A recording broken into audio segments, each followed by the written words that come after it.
The dome hummed faintly overhead, a gentle atmospheric correction pulse brushing Jalen's scalp like a mother's sigh. Rows of carnivorous orchids blinked lazily in their bioglass terrariums. One of them sneezed. He wiped his face with the sleeve of his regulation lab coat and muttered something that was either a curse or a prayer, depending on how much of his breakfast had been vaporized. Day 182, he dictated to his recorder chip. Still no sign of mutual respect between me and the flora. Current theory, the moss is mocking me. Note to self, stop telling it your secrets. He hadn't planned on falling in love. He really hadn't planned on falling in love with someone who had ears like sculpted obsidian and the emotional warmth of a tax audit. But there she was, 3 biodomes down, elbows deep in a vat of humming soil, muttering to herself in Varelian. The language was mostly consonants, interspersed with what sounded like someone gargling a flute. It was objectively the most beautiful thing Jalen had ever heard. Elun didn't know he existed. Not really. Oh, sure, they'd spoken.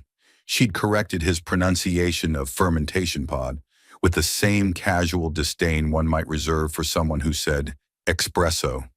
But most of their interactions consisted of her arching a single long eyebrow and walking away, while Jalen flailed through sentences like a malfunctioning greeting bot.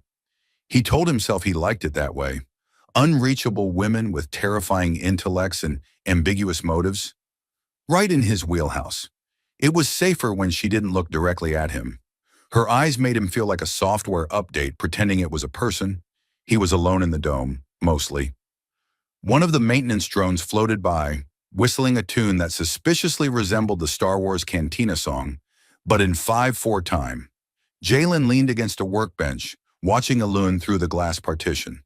Her silver braid bounced with each precise movement as she transplanted a sentient fern into a nutrient pod shaped like a teacup. The fern gave her a thumbs up. Jalen whispered the thought without meaning to. A stupid, quiet, wistful thing. I wonder if she'd marry me. The glass didn't distort her reaction. She turned, slowly, deliberately. Her face was unreadable. The kind of unreadable that made you feel like your brain had just requested a diagnostic. She stepped closer, eyes locked on his, long ears twitching once. And then she said, in perfectly enunciated Terran standard, yes. Jalen did not move. His internal organs performed a flash mob of uncertainty. The air in the dome grew 3 degrees warmer, or maybe he was spontaneously combusting. The maintenance drone did a double take and flew into a light fixture. What? Jalen's voice cracked like a bad encryption key. Yes, she repeated. You asked. I answered. It wasn't a real, that was just a thought. A hypothetical, a micro-whim. She tilted her head. You vocalized it. I didn't think anyone would hear. You were 5 meters from my auditory membrane. Still, she took a slow breath, as if consulting an invisible rulebook. Per Section 7G of the Intergalactic Social Conduct Protocol, all verbalized partnership inquiries within jurisdictional biodome environments are binding pending mutual acknowledgement. You're joking. Her face didn't change. Varelians lack the facial musculature for that level of deception. He blinked. So, we're engaged? I believe the Terran term is prenuptially entangled. No, I didn't sign anything. You don't need to. This dome is under treaty-affirmed observational law. Your words were recorded. Oh, no. You may submit a counterstatement if you believe your intention was misrepresented. Yes, that. I'd like to do that. I already filed the confirmation with my legal AI. Nullification will require a 37-form application and 2 weeks of mediation. You already filed? You paused for longer than 0.8 seconds. That constitutes implied consent under Varelian engagement norms. Jalen sat down on the bench. A carnivorous orchid leaned toward him with sympathy or hunger. I'm going to be fired. Unlikely. The intergalactic concord encourages species integration. This may qualify you for a promotion. He stared at her. Do you even want to marry me? Her ears twitched again. I'm open to the experience. That's not exactly comforting. I find comfort to be a poor metric for compatibility. She turned to leave. Halfway to the exit, she paused. We will need to begin the compatibility trial within the week. The what? She looked over her shoulder. It simulates 73 probable domestic scenarios and measures psychological harmonics. That sounds horrible. It is mandatory. She left without another word. Jalen turned to the maintenance drone, which had recovered and was now humming Bohemian Rhapsody in Gregorian chant. Well, he said, I guess I'm getting married. The drone blinked a heart-shaped light. Don't look at me like that, he muttered. It's not like I meant it. From the far end of the dome, a speaker crackled. It was the station's AI, Mona, who sounded like a chain-smoking librarian and had no patience for romantic nonsense. Reminder, she said, the next shuttle to Earth departs in 72 hours. If you plan to fake your death and flee the jurisdiction, now's your window. Jalen leaned back, closed his eyes, and whispered, I was just talking to myself. Mona replied, next time, try thinking quieter. The orchid sneezed again. The orientation pamphlet was titled, So You Accidentally Got Engaged to a Varelian, a cross-species commitment guide for the anxiously Terran. Jalen was on page 4 and already regretting every life choice that had brought him to this moment, including but not limited to applying for the off-world anthropologist internship, drinking 3 cups of protein sludge the morning of orientation, and, most importantly, thinking out loud near a woman whose ears could pick up a whisper from across a canyon. He glanced across the communal biodome cafeteria. Elune was eating something that looked like neon pasta and made an audible purring noise every time she chewed. She looked utterly serene, not happy, not smug, just at peace, like someone who had finally ticked off accidentally agree to marry a human on their cosmic bucket list. Jalen shoved the pamphlet into his pocket and took a bite of his lunch. It fought back. He pressed his communicator. Mona, is it legal for the cafeteria protein to be sentient? The station AI sighed. Technically, yes. Ethically, debatable. But in fairness, it did sign a waiver. Jalen grimaced as the protein blob made a sad honking noise. He stood up, tray in hand, and made his way over to Elune, who looked up without surprise as if she'd already calculated the exact second he'd approach. Your nutrient cluster appears distressed, she said. It insulted my taste in shirts. A display of sentience. Impressive. May I eat it? He blinked. You eat sentient food? I find moral ambiguity stimulates digestion. He handed her the tray. It's yours. She plucked a fork from her sleeve. Where had she been hiding that? And began eating with clinical enthusiasm. Jalen sat. So, engagement. Yes, she said, chewing. It is proceeding. I've received 7 emails, 2 interstellar pings, and a bouquet from a Varelian matchmaking committee called Bound by Bioluminescence. One of the flowers tried to mate with me. Compliment accepted. I also got a notification that we're scheduled for compatibility testing starting tomorrow. She nodded. Yes, the simulation module will initiate a 36-hour immersive trial within the Concord's neuroharmonic coexistence sphere. It replicates common partnership stressors. Stressors, joint budgeting, cohabitation in environments of artificial gravity, parental interference, in-laws. He blanched.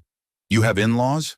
Not personally, but the simulation believes in comprehensive suffering. He sighed and rubbed his temples. Alone? Are you sure you want to go through with this? She tilted her head. Would you prefer a formal dissolution request? Maybe. I don't know. You just seem alarmingly okay with all of this. She paused. Jalen, Varelian emotional processing is nonlinear. What appears as calm may be disassociation or digestion. Difficult to say. That's oddly reassuring. She placed her fork down. You are not obligated to continue. A mutual retraction clause can be invoked if we agree on emotional misalignment. Do you think we're emotionally misaligned? She considered. You experience chronic anxiety. I find it intriguing. I'm not sure that's a healthy basis for a lifelong partnership. She stood. Let us test the hypothesis. They walked side by side through the corridor toward the simulation wing. Jalen noticed, not for the first time, that Elune walked like gravity had to politely ask her permission before existing. Her long ears twitched occasionally, as if tuning into frequencies no human had the range to hear. At the simulation door, a holographic display blinked awake. A cartoon bird with cybernetic wings chirped, "Welcome to the Harmony Dome trademark. Please enjoy your immersive compatibility assessment. Today's theme, emotionally charged breakfast conversations," Jalen muttered. "I already failed that this morning." The door hissed open. They were immediately in a cozy kitchen. A simulated sun beamed through synthetic windows. The walls were decorated with framed motivational quotes in languages neither of them spoke.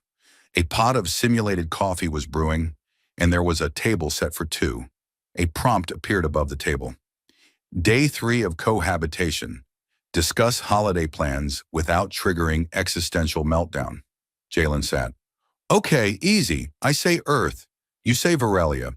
We compromise with a neutral asteroid resort. Varelian holidays involve silent meditation and recreational silence. Earth holidays involve shouting, food comas, and pretending to like your relatives.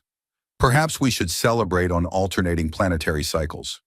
"That's actually a pretty good idea." The simulation buzzed. Emotional compromise accepted. Another prompt appeared. "Your simulated offspring wants to quit interstellar flute school. Discuss." Jalen blinked. "Wait, we have a kid in this simulation?" A 10-year-old blob of translucent light floated into the room, humming scales and looking sad. "I want to be a combat botanist." Elin crouched beside it. "Follow your heart, but practice flute one more year. Plant grenades can wait."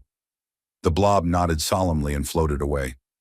Jalen whispered, "I'm concerned by how good you are at that." Elin straightened.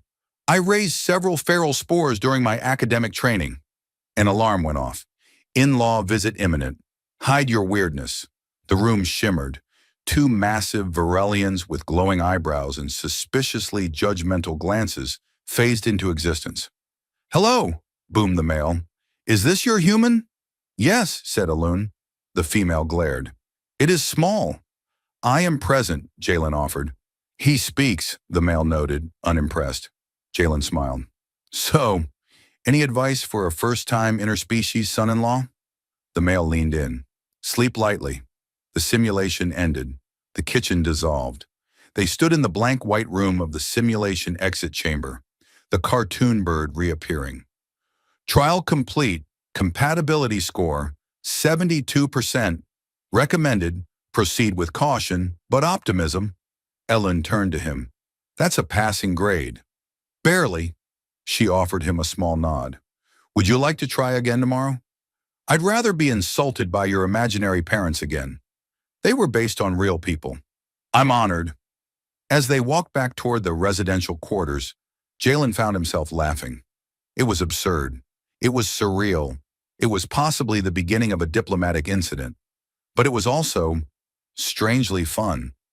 Elun glanced at him. "Your laugh is inefficient, but functional."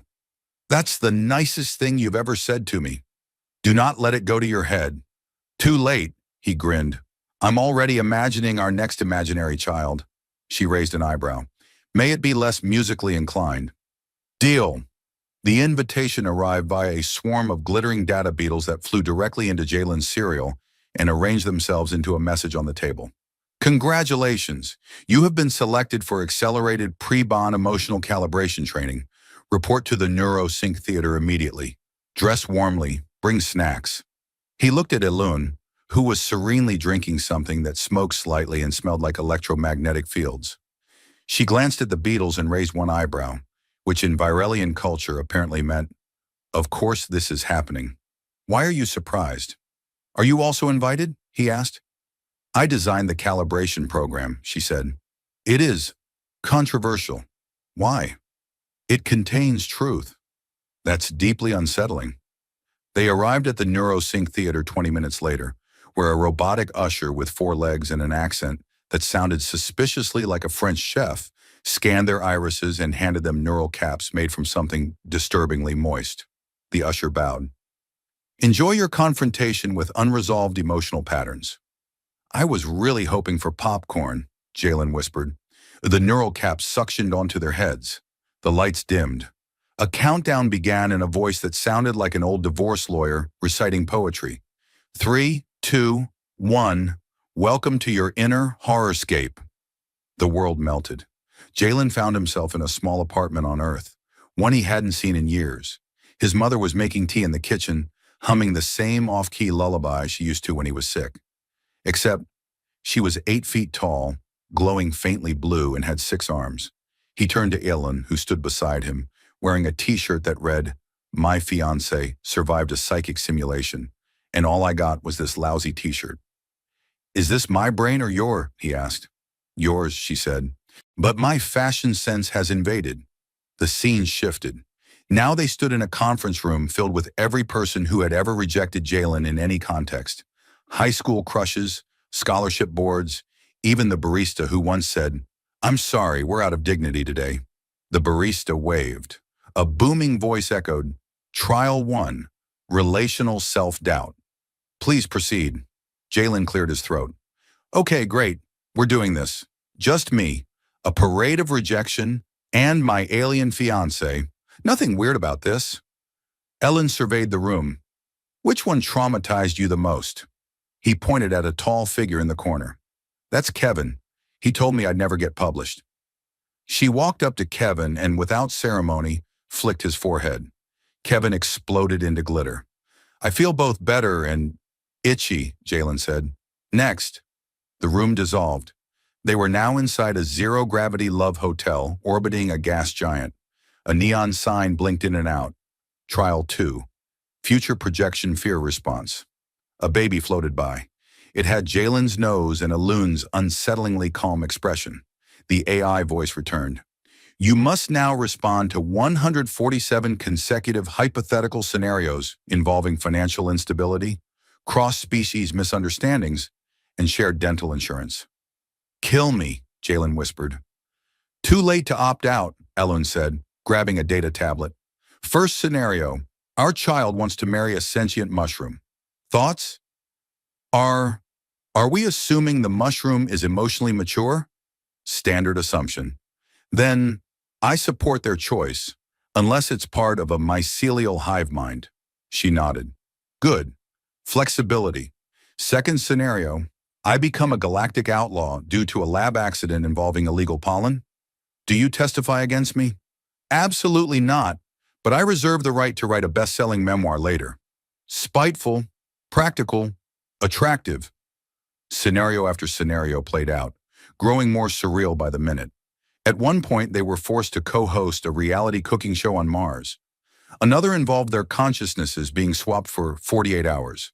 During that one, Jalen forgot to blink for so long that Ellen, in his body, had to manually restart his tear ducts. Eventually, the simulation darkened. The voice returned, softer. Final trial. Mutual vulnerability. They stood in an empty white space. A single door appeared between them, labeled True Intention. Elun looked at him. "You first." He hesitated. "What happens if we open it?" "We see the part of us we most try to hide." "Oh, good. Nothing terrifying about that." Jalen reached for the handle. The room filled with the echo of his thoughts. Hundreds of them, flying through the air like translucent scrolls. Most were harmless. What if I forget her birthday? What if I fart in my sleep? But a few cut deep.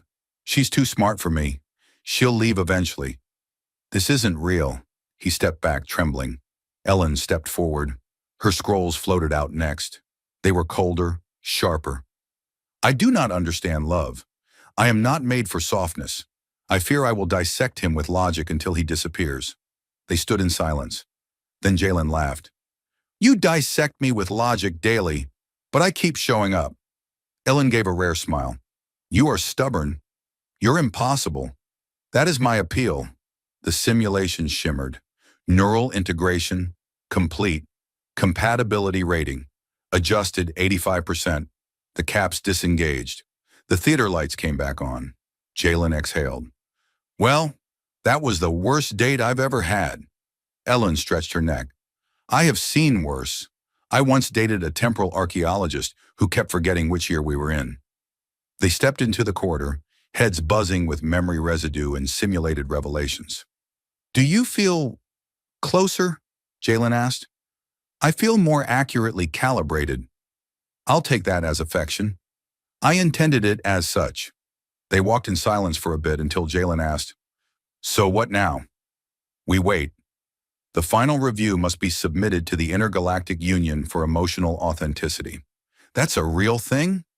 It's staffed entirely by retired therapists and malicious poets. Of course it is. As they entered the lift, Jalen looked at her sideways. You still want to marry me? She didn't answer right away. Finally, she said, Let's see if the poets approve first. Jalen awoke to the sound of interspecies wedding music, an unsettling blend of electric cello, throat singing, and whatever noise a bored whale makes when it's feeling theatrical. The melody was coming from inside his pillow. He slapped it. The pillow moaned in disappointment and stopped. He sat up, hair sticking in 17 different gravitational directions, and blinked at the holographic message floating above his bed. Preliminary approval. Union registry update. Pending below that, another line blinked. Note, one or more emotional statements may have been flagged for poetic fraud. You have been summoned. Bring evidence of sincerity, preferably in physical or metaphorical form. Jalen rubbed his eyes. Mona, he said aloud, did I just get accused of emotional plagiarism? The station A, I crackled. You used a quote from a Terran romantic holodrama during your final simulation. The poets are not pleased. It was contextually relevant. Your context is not their concern. He found Alun already awake, standing on the ceiling. She was sipping from a mug labeled May Contain Multiverses, her long ears slightly tilted in what he now recognized as morning annoyance. They summoned us, she said. I didn't even know emotional fraud was a thing. It is only enforced by the Department of Symbolic Authenticity, but their punishments are metaphorically severe. What does that even mean? They send you a metaphor so devastatingly personal, it collapses your neural confidence structure. He opened his mouth, closed it again. By midday, they were floating in the orbital chamber of sincere intent, a spherical room lined with mirrors that reflected not appearances, but self-concepts. Jalen caught sight of one reflection, showing him confidently giving a speech at a wedding. Another had him hiding behind a plant. The poets arrived. There were 3 of them, draped in robes made of shifting phrases, their bodies semi-translucent and covered in what appeared to be literal wordplay. The lead poet's robe currently read, Love is a recursive algorithm that breaks when observed too closely. You stand accused, intoned the lead poet, of performing sincerity without internal congruence. I don't even know what that means, Jalen blurted. That is unfortunate, said the second poet. Their robe read, Affection is not a tax deduction. Lund stepped forward, calm as ever. If he is guilty of anything, it is excessive overthinking. The third poet leaned forward. Let us probe. A beam of violet light shot from the ceiling and connected to Jalen's forehead. His thoughts began projecting into the space around them, like dream videos queued up by an over-enthusiastic algorithm. First came a memory, him watching Ellen from across the biodome, trying to work up the courage to ask her what her third favorite molecule was. Then another, pacing in his quarters, rehearsing an apology in case he'd offended her with the word nice. The final projection showed a silent moment, days ago, when Alun had fallen asleep beside him during a forced meditation simulation. He hadn't moved for hours, afraid to wake her. The projection lingered. The lead poet raised a hand. There is awkwardness, but there is truth. I don't have big speeches, Jalen muttered, or fancy declarations. But I didn't fake anything. I'm terrified, and she knows that. I think that counts. The second poet nodded. Terror is a flavor of sincerity. The third poet whispered, We shall bestow the metaphor. A scroll floated down between them, unfolding in the air. It read, Love is a hallway with infinite doors. Only those who stop knocking and begin building stay long enough to find out which one's open. Jalen blinked. That's actually kind of beautiful. It will follow you forever, the lead poet said. Try not to disappoint it. The poets vanished in a puff of symbolic condensation. Alun tilted her head. You did well. I was sweating through my DNA. You were honest. I was desperate. That too. They exited the chamber just as a message blinked into their vision. Final approval pending formal declaration of intent. Please submit statement in public forum. Minimum witnesses, 12. Maximum embarrassment, unspecified. Jalen stared. I have to say it, out loud, in front of people. Yes, Ellen said. That is the Varelian way. Of course it is. They scheduled the declaration for the following day in the Central Station atrium, a space designed for diplomatic announcements, art installations, and apparently emotional exposure. A crowd gathered, fellow researchers, curious Varelians, a few sentient plants, and at least one sentient spreadsheet who'd come for the emotional metrics. Jalen stepped forward. A floating microphone hovered near his face. It smelled faintly of commitment.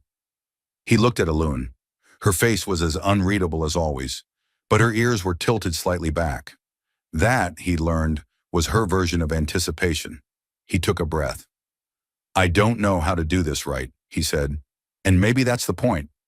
Love isn't an experiment you finish. It's one you keep messing up until the variables stop fighting you. He glanced around. I didn't plan for any of this.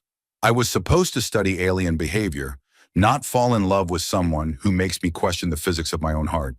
There was a quiet murmur. A few Varelians hummed approvingly. The spreadsheet shed a tiny data tear. I don't know what marriage looks like between us, but I want to find out. He looked at Alun. If you still mean yes. I do, Alun stepped forward.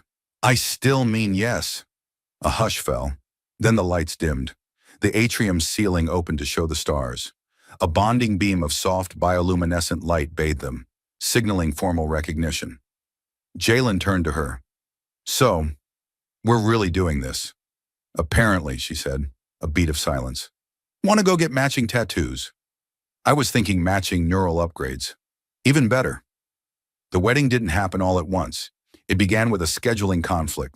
The intergalactic Concorde's only available officiator, a part-time justice drone named Una 5, had accidentally double-booked Jalen and Alun's ceremony with a minor diplomatic summit between two warring gelatinous species.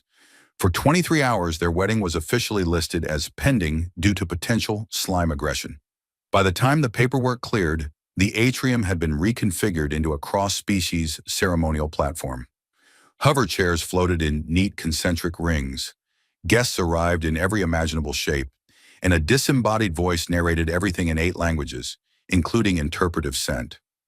Eluan wore a sleeveless unity cloak patterned with fractal constellations. Jalen wore a slightly panicked expression and a collar that kept adjusting its own symmetry.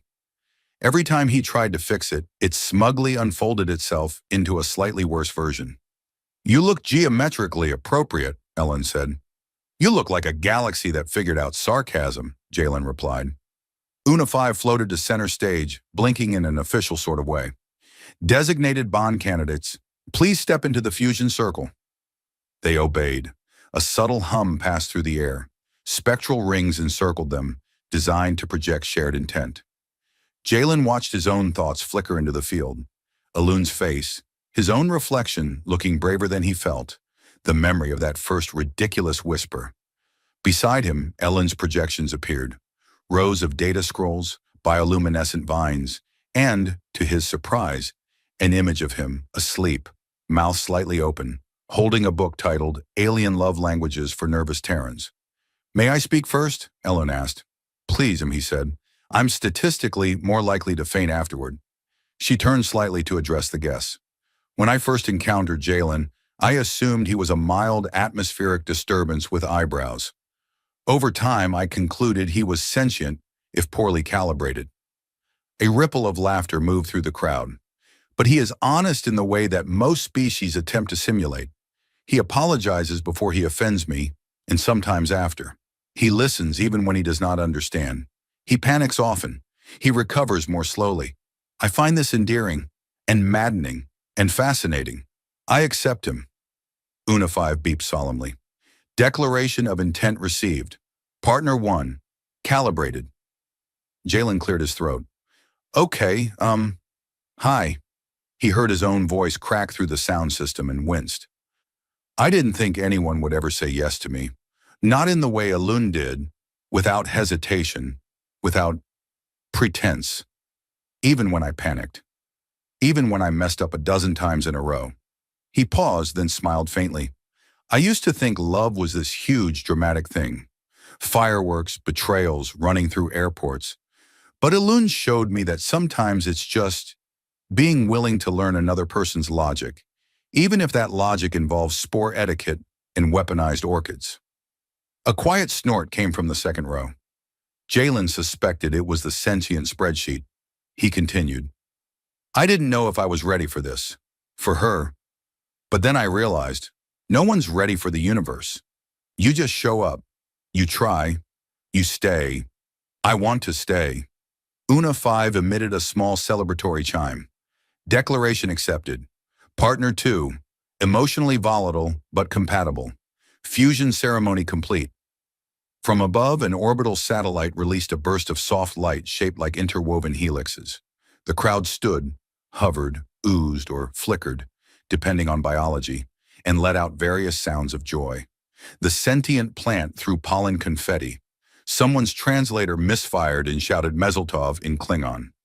Later during the reception, which involved 3 separate gravitational settings and 1 interpretive dance performed entirely by drones, Jalen found Alun on the observation deck, watching a binary star system pulse slowly against the black.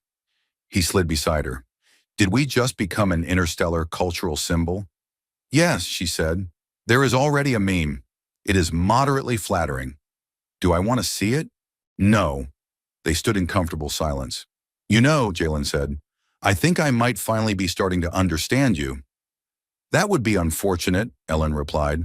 I was hoping to remain mysterious until year 6. He laughed. I'll try to forget everything by then. You'll forget anyway. True. She turned to face him. Are you happy? He thought for a long moment. Thought about the path that had led him here. The simulations, the metaphorical interrogations, the unsolicited therapy from poets, the deep fear that he was just some flawed human flailing through other people's clarity. Then he looked at her. Not as a mystery, not as an alien, but as someone who, like him, was still figuring it out, moment by imperfect moment. I'm getting there, he said. Good, she replied. We have time. Behind them, the party glowed into the stars.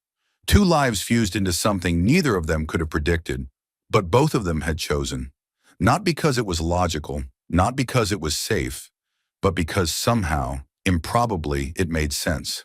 Their kind of sense. The kind built from whispered maybes that turned into yes.